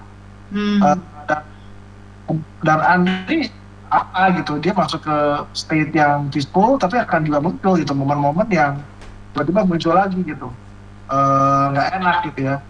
Eh, Bakal begitu sih gitu. Gue ingat teman gue yang berduka ya, dia bilang selama setahun tuh full berduka, udah gitu bisa ngelewatin selama 5 tahun, tapi setelah 5 tahun Balik lagi. jadi kayaknya udah peaceful. Nah setelah 5 tahun muncul lagi dan dia masuk ke state di mana berduka itu penting sampai hari ini gitu ya. Berduka Tapi itu apa? beda dia bilang, tapi nggak Berduka itu apa? sampai sampai hari ini gitu. Nggak sampai state Jadi muncul berduka lagi, Hah? berduka lagi. Jadi dia ngeliat oh ternyata memang hidup nggak akan pernah sama gitu, memang beda. Nah, tapi di situ ya dia mencari makna yang baru juga gitu, untuk dealing dengan kehilangannya, untuk akhirnya oh tahu ternyata apa namanya, ada hal-hal yang bisa gua kerjakan dalam kedukaan itu gitu kan. Jadi nggak harus nunggu sampai sampai ke surga kayak Andri bilang terus bilang oh ternyata begitu, ya nggak juga gitu kan. Nah eh, iyalah gitu. Jadi gue sih yakin sih di depan nanti lu akan masuk ke satu state yang lu bisa peaceful gitu, lu bisa attach situasi kondisi, lu peaceful dan ada momen-momen yang lu ingat. Nah kalau momen-momen ingat kan ya nggak apa-apa lah gitu, kayak kayak orang ulang tahun, lu nggak selalu setiap saat lu ingat lu ulang tahun gitu. Tapi begitu mendekati Oktober misalnya atau hari di apa hari di mana ulang tahun, lu ngeliat lilin, lu ingat oh ya gue akan ulang tahun nih, gitu. Oh gue bakal ada ini nih, nah tuh ingat gitu, ya nggak apa-apa gitu. Tapi state-nya lu ya udah oke gitu, udah bisa Stabil lah. jalanin jalan stabil dengan baik. Ya maksudnya stabil gitu. Kalau awal-awalnya Iya, kan kayak aku stabil. ngelihat baju anak cowok aja tuh aku udah bisa mewek tengah jalan gitu kan. Iya, Bisa makanya kalau sekarang kan ya ya udah lah ya gitu. iya. Masih ada gak sih kamu Apa? momen-momen begitu? Masih kemarin ini yang kita nonton anak-anak wusu itu yang anak alam semesta main di belakang kan ada satu yang jago. Alam semesta. Oh iya. Ada satu yang jago waktu kayak Imlek apa apa sih waktu itu pokoknya mereka ada di situlah main Perform satu wusu. perform wusu gitu anak kecil sumur Conan jago banget gitu terus aku bilang gila kalau Conan hidup nih begini nih gue latih sampai begini nih gitu itu terakhir Oh, sih itu terakhir aku inget itu gila harusnya Conan begini nih gitu. Iya, Iya, karena ya maksudnya wusu punya spesial place di hati kita karena itu olahraga favorit, terus kita ketemunya juga di sana kan. Terus iya benar. Conan sendiri secara genetik itu motoriknya sangat bagus gitu, balance-nya bagus dan Hmm. dari kecil dia udah main ke tempat Max Metino, main Iya, main iya, iya, iya. umur berapa, umur Tiga, 3 empat. tahun dia udah manjat-manjat samsak yang setinggi dia, Yang cepet kilo gitu yang 100 kilo manjat, terus bisa manjat-manjat tiba-tiba loncat dari atas, gue yang kaget sendiri. Tapi ya secara ability motoriknya tuh sangat bagus gitu loh. Iya, Jadi memang ada ngarep, wah ini pengen pengen banget dia bisa bisa ngeliat terus excel di olahraga di sport itu gitu loh. iya, Gitu. iya, iya sih. masih ada Itu mah masih lah momen-momen yang momen kayak gitu. bangkitin emosi lagi lah ya, kayak gitu. Masih ada triggering momen itu masih ada gitu nggak yang kayak Iya, udah iya, biasa iya. aja dan itu emang udah di warning Iya, iya, juga betul. sama Audrey. Iya, betul, betul, betul banget. Dan ya itu namanya momen sih yang akan muncul. Dan tapi kayak sekarang ya memang lu juga berdua udah amat sangat eh, sih dengan baik gitu. Eh, Bisa melakukan berbagai macam productivity juga yang sehat gitu. Jadi ya sebetulnya ya lu bakal tetap tetap moving on gitu, bakal tetap moving forward gitu. Meskipun moving onnya bukan itu langsung ya, bakal tetap ada Kayak swingnya lah, inilah terus maju lagi, swing lagi. kayak saham lah naik turun naik yang penting naik aja terus gitu kan. Ya, kalau saham kan bisa turun gitu kalau saham. Ya, anyway, ya Nggak bener kripto lah, yang bener begitu lah. kripto. Kripto. Ya, anyway memang gimana ya, ya bakal ini sih, bakal bakal terus bakal Nggak akan hilang gitu ya intinya, bakal tetap menemukan perbedaan. nggak akan hilang. Iya, iya maksudnya eh, kita juga masa masa masa rela punya memori hilang kan enggak. Memang Enggak kita sih. kan akan embrace memori itu gitu. Waktu kita embrace memori akan Conan kan ada dua sisi gitu. Ada happiness-nya, ada joy-nya, ada hope-nya. Kalau di depan bakal kayak gitu, tapi juga sad-nya kan juga muncul. Nah itu kan akan terus ada gitu. Jadi ya itu bakal jadi bagian kehidupan lu berdua dan kita semua yang kenal lu gitu. Kadang gue Waktu mikirnya gua- gini loh, iya kadang mungkin kita justru nggak rela rasa sakitnya hilang karena ya itu karena kita nggak mau memorinya hilang, karena rasa for some reason rasa sakit itu tuh ya Yang apa bikin ya itu membuat real. kita dekat gitu loh, Yang itu bikin itu yang buat rasanya kita real. dekat gitu. Ya emang pernah kejadian gitu. Mm-mm. Iya. Ya, jadi rasa nyeri itu memang dibutuhkan gitu buat lo orang berdua tetap punya memori yang indah gitu sama Conan. Jadi itu yang menurut gua jadi spesial ya buat orang ya. Orang tuh mungkin nggak bisa begitu gitu, nggak kebayang begitu bahwa akhirnya oh ya ternyata painful experience tuh bisa berguna gitu dan nolong orang untuk tetap ada di situ gitu. Kayak lu orang tato kan sakit, tapi kan nempel buat orang jadi ingat. Jadi Ya, pain tolerance kita udah tinggi. Eh, Ini nggak ada rasanya. apa? Pain tolerance kita udah tinggi. Astaga, iya iyalah. Aku juga ini loh, maksudnya Kalau orang tinggi nggak rasanya. Langsung ada love lagi. langsung ada yang love. Apa? Langsung ada yang love lagi di sini. Nah, aku tuh udah minta tato sebenarnya sama Andri tuh dari nggak lama merit ya, apa dari sebelum ke Bangkok ya. Pokoknya aku tuh udah pernah minta gitu, kita tato yuk, karena aku tahu itu yang sampai mati nggak bisa hilang. Kayak the real commitment gitu loh, kayak kalau misalnya gini kayak tadi nikah aja bisa cerai gitu kan. Kalau tato ya sekarang udah mulai ada sih laser dihilangin gitu, cuman tetap aja aku kayak bilang Artinya tato itu supaya nggak hilang. iya supaya nggak hilang. Jadi aku bilang ayo bikin gitu, dan Andri bilang nggak mau lah, ntar kalau nyesel gimana, terus kan sakit gini Nggak sih, aku memang pengen tapi belum kepikiran mau nulis apa. belum find out yang benar-benar serak karena tahu memang itu nggak bisa hilang, jadi gue pengen sesuatu yang nggak mau gue hilangin gitu loh. Nah, terus ya udah akhirnya pas Natal ini tuh aku bener-bener kejadian itu tau nggak? Waktu pindah baru dari Bangkok kita ke Bali itu, terus ada di depan rumah itu ada yang buka ini apa Studio tato lah. tato. Terus aku pikirannya mumpung di Bali nih, ya udah deh tato yang henna gitu loh yang seminggu hilang. Awalnya gitu kan, ini udah tato 50.000 gitu kan, ya udah tato deh. Disuruh diemin berapa lama hapus gitu kan, ya udah bisa hapus di rumah aja kan, bisa, ya udah aku pulang. Terus aku pulang, kok gak ada isinya sih, ini hilang gitu kan. Aku balik lagi dong, Kak ini gak ada nih, gimana nih gitu kan.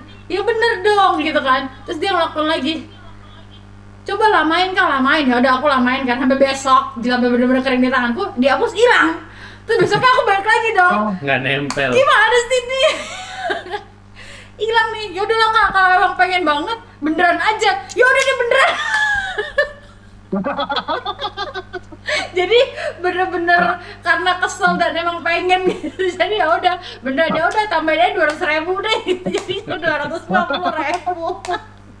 Terus kalau dia kan bisa ngasal gitu ya. Kalau urusannya tato gue nggak akan nggak ngasal. Aku juga ini udah mikir dari dulu gitu, dari iya, tapi nggak sembarangan orang. Iya nggak sembarangan orang. Jadi aku pikir ya udahlah, udah maksudnya di Bali juga kan udah emang terkenal sama tatonya juga, ya udahlah gitu. Terus pas lihat oke juga kok, hasil tato gambar dari awalnya juga udah oke. Terus ya udah, misalnya yang henanya gitu, pas ngeliat ini oke, udahlah tatoin aja lah gitu. Terus bener-bener surprising ini kagak ada sakit-sakitnya, kayak hah? Pantesan orang demen tato gitu. Langsung gitu. Parah ya. Kayak satu sleeve gitu. Ya. Itulah, jangan sampai sleeve lah. Masih cari sih, ini tangan gue masih kosong. Baru ini doang kan. Mana sih? Salah kebalik. Susah. Nggak bisa kasih lihat. Gimana lu? Duh, ya sangat kelihatan. Nggak, kamu gampang kasih lihat ya, aku di dalam tuh. Wah. Oh gini dong. Oh iya. Gak bisa, salah. Iya di dalam gitu nggak bisa ngeliatin. Iya, di dalam karena gue bukan buat pamer, emang gue buat gue baca sendiri nih. Ini aku juga di dalam. Tuh, buat baca sendiri. Ah. Gitu. Yang kanan yang koran kan? Hah? Ya, yang kanan yang koran kalau salah ya. Iya, betul. kanan. Please. Kiri kis. Oh iya. Begitulah. Gila, udah satu setengah aja belum kita ngobrol. Dan 45 menitnya salah akun. Mohon maaf ya yang nonton, lihat di akun Conan Kristal. Kita awalnya udah on time tapi ternyata Di IG ku. di IG-nya Michelle. Jadi Ya santai lah, nggak apa-apa, bisa ada YouTube nanti ya. di YouTube ya, gua upload di YouTube. So ya begitulah, Kak. Gua penasaran deh sama lu terakhir nih. Dari Oh, semua pengalaman sama klien gitu ya, maksudnya lu kan pasti ngelihat dari yang paling worst sampai paling gampang banget deh gitu loh. So gue pengen tahu dong dari lo, worst case yang pernah lo hadapin tentang orang yang grieving itu bisa separah apa gitu loh.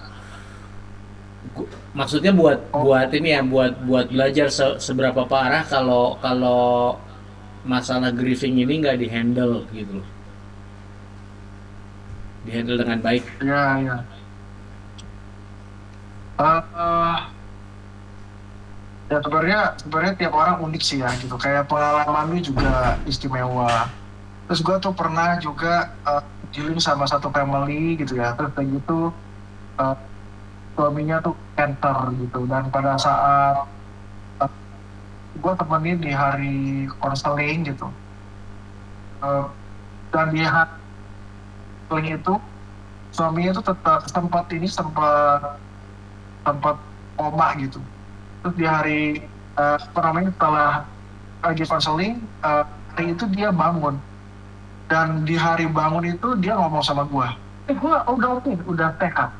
Tapi di situ gua ada feeling jangan-jangan hari itu dia bangun cuma untuk ngomong sesuatu sama family-nya. Terus gua bilang sama dia, ini oke, gua ngomong cepet banget, mungkin 5 menit, gak ada 5 menit, gue bilang lu ngomong sama keluarga. Dan beneran dia ngomong sama keluarga, dan setelah itu hari itu dia pass away. Nah, dan gitu gue dealing sama keluarganya, sama istrinya, kita ngomong panjang lebar gitu. Eh, untuk siapin dia tuh letting go. Dan keluarga sempat ngomong, ngapain sih konseling-konseling lagi, udahlah gitu, udah cukup. Tapi sebetulnya gue tahu gitu bahwa dia tuh perlu jalanin area grieving. Nah kalau dia nggak jalanin itu ya, dia bakal tempat terus gitu. Karena dia nemenin suaminya di dalam berbagai macam situasi kondisi yang up and down gitu. Itu satu orang ya yang gue juga dia gue temenin gitu. Ada lagi orang yang dia lewatin masa-masanya sama kayak lu gitu, itu dia sebenarnya lu hebat tuh, kuat gitu ya. Itu griefingnya muncul setelah 2 tahun. Setelah 2 tahun muncul dia kehilangan anaknya, dan dia kejut banget kenapa dia ngalamin kayak gitu. Pasangannya juga confused, bingung kok lu bisa sampai kayak begitu. Padahal udah lewat gitu. Tapi sebetulnya dia skip masa-masa grieving gitu. Dia telan bulat-bulat kalau ya gue hebat, gue kuat, dan gue harus bersikap hebat dan kuat. Nah itu tuh juga danger gitu, dan kasihan gitu. Akhirnya dia naik segala hal yang selama ini dia pikir oke. Nah, baru setelah dia lewat, dia bising lagi setelah lewat 2 tahun, itu keadaan grieving, dan pada saat dia beresin, dia cerita, dia tunjukin ekspresi dia marahnya sama Tuhan, apapun dia tunjukin. Nah itu dia pelan-pelan bisa bisa jalanin lagi gitu, dan lebih oke gitu. Dia tetap ingat memorinya, sosok di hati dia meninggal, tapi dia bisa bisa jalani dengan baik. Nah, orang ketiga, bukan orang ketiga ya ini, gue sekarang lagi nemenin satu orang temen gitu yang gue komit setiap hari tertentu gue akan ada di situ buat dia untuk konselingin dia gitu. Dia lagi cancer, dan dia banget apa namanya kuat banget juga ke Tuhan gitu. Gue bilang gue akan temenin lu sampai lu sembuh. Atau lu apa namanya pulang ke Tuhan gitu, kembali sama Tuhan. Dan berani banget dia bisa bikin hal-hal, oke kalau misalnya gue sampai meninggal gue pengen bikin kayak gini, upacaranya begini, menghadapi dia sendiri berduka kalau dia nggak ada tuh akan kayak gimana. Terus ngelihat keluarganya sedih, dia tuh berduka gitu, dan dia jalanin dukanya dari momen ini. Kadang-kadang naik lagi gitu, dan gitu dia juga turun lagi gitu. Nah itu dia cuma bisa ngomong itu apa adanya sama gua atau counselor gitu, tapi keluarganya nggak siap menerima itu gitu. Dan aku udah bilang nanti keluarga juga terima gua ya gitu, kita tetap berdoa yang terbaik, tapi semua orang tuh nahan. Jadi memang gimana ya, gua ngelihat 3 proses itu gitu, lu orang yang tadi gua cerita briefing, sama sama dia tuh lagi nggak tahu nih hati dia up and down gitu ya. kita mau berharap dia sembuh gitu, tapi juga dia belum tahu gitu, segala hal dicoba dengan baik. Memang masa grieving itu harus dijalanin sih gitu, kita nggak bisa skip gitu. Itu pada saat di skip kita tuh jadi kayak kehilangan momen-momen yang meaningful gitu. Lo bisa dapetin nih momen yang meaningful gitu, karena sebenarnya lo jalanin grievingnya dengan cara yang beda gitu.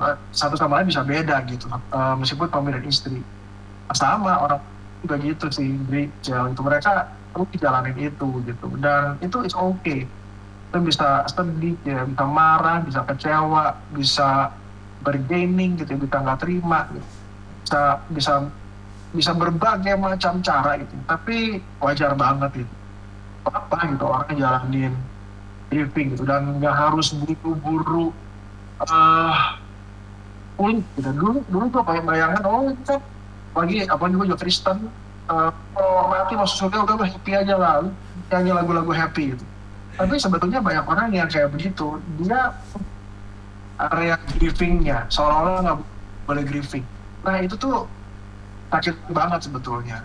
Nah padahal grieving itu perlu gitu, nggak apa-apa gitu. Nah caranya macam-macam. Malah harus ya berarti ya. Terus orang Setiap itu harus mau masuk ke periode itu, hmm. jangan deny.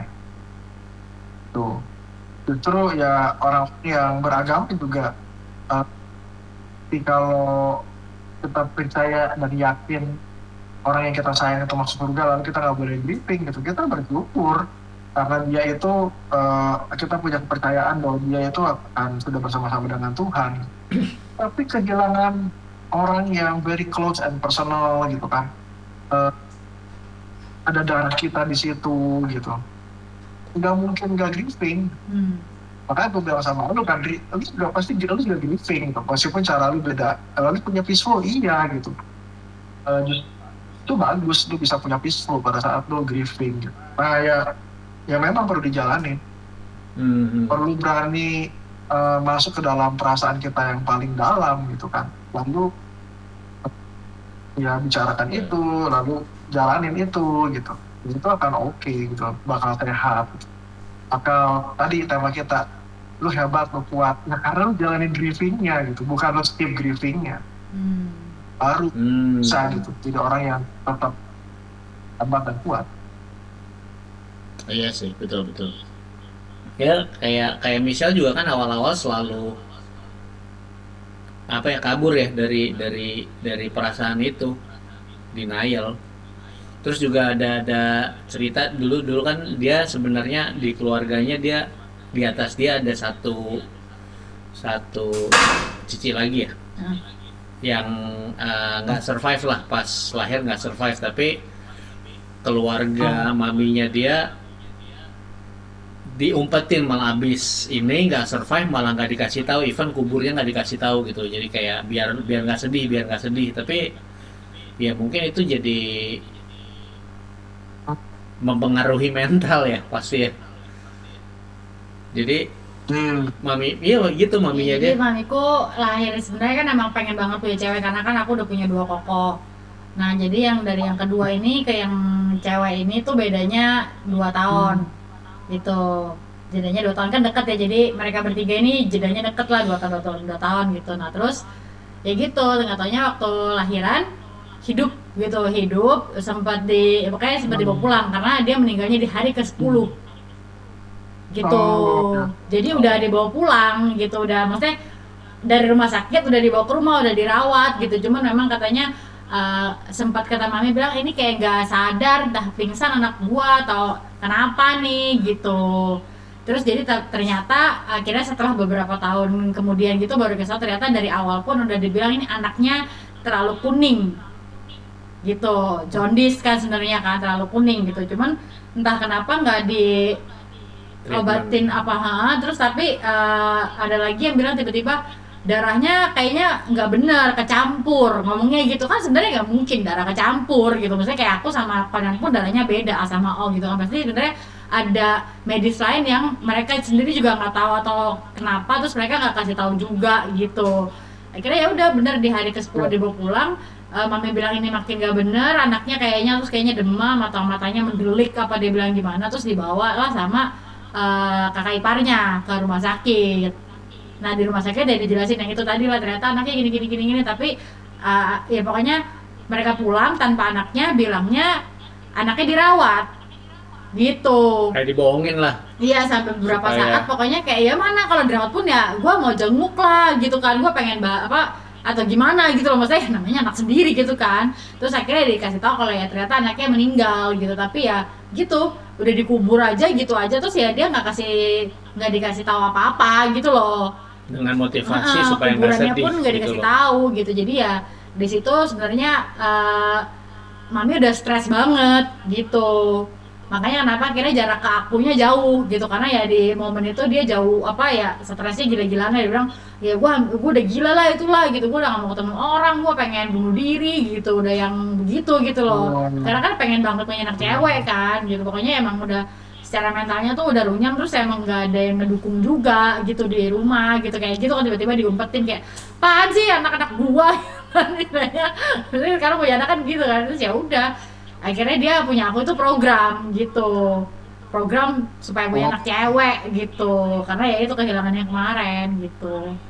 Terus ya ngelihat gini kan dia yang nemenin juga kemarin di Bangkok, jadi pasti dia punya kedukaan lain lagi lah yang pasti triggering dia juga gitu kan, maksudnya dengan anaknya begitu, terus dari anak yang dia program cucunya begitu juga gitu kan. Iya. Gitulah. Iya. Ya pastilah ada, pasti nggak apa itu berarti kan emang nggak diobati dirilis. gitu loh, grievingnya tuh bener-bener dipaksa di stop gitu kan. Iya, iya, benar ya. Makanya jadinya kan dia bisa sampai kayak tadi yang lo bilang gitu kan. Bisa depresinya kuat banget dan malah jadi banyak emosi yang kependam sebetulnya gitu. Tapi ya jadinya lama banget lah. Lama banget pasti. Ya anyway ya gue sih ngelihat ya lo orang sih sebenarnya ngejalanin sih, dan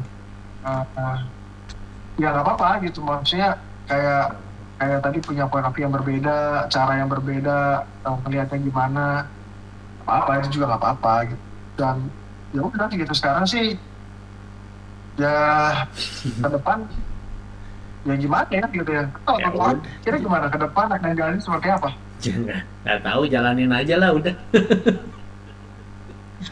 Ya Pengen jalanin Jalanin. sesuai mimpi. Ya dia ya Rasa hidup sangat singkat, ya udahlah. gua mah kita nge-flow coba lah, aja. kita lihat aja. Pokoknya intinya gue nggak pengen cerita, maksudnya painful yang udah gue lewatin udah stop di situ aja, mendingan paling nggak ada gunanya lah daripada end up Ya. di ini doang gitu loh. Makanya itu reason kita share pengalaman kita dan bikin buku gitu loh. ya Itu motivasinya. ya. Baiklah. Nah, gua rasa ini perlu ditutup dengan buku itu, Andri. Lu mesti jelasin lagi tuh, karena gua punya privilege bisa baca duluan, dan gua ngeliat ya orang-orang harus baca sih. Apalagi cara lu juga menutup buku itu dengan baik sih. Gitu. Bagus lah gitu. Ya, kita lihat aja. Hopefully launching Bisa sesuai jadwal itu di minggu pertama Oktober. Stay tune aja. Kita mastiin, karena sekarang lagi mastiin tanggal buat nyetaknya selesainya kapan. After that kita akan update lagi. Dan thank you bantuin gue juga untuk jualan. Lo kan punya platform banyak tuh, untuk silakan dijadikan study case. Oke. Ya, study case. stay. Oke, thank Nanti you. taruh di tempat gua di Muslim. Ya, Ya. siap. Oke. Thank you Kak, thank you See you. buat malam ini, buat yang join. See you next time. Ya, sama-sama. Thank you juga Deh. buat lu berdua and kiss. Ya, Nanti ketemu lagi. sip. Siap. Anaknya udah goler-goler tuh di depan, Ya, bye. udah ngantuk kayaknya. Bye. Bye guys. Bye bye.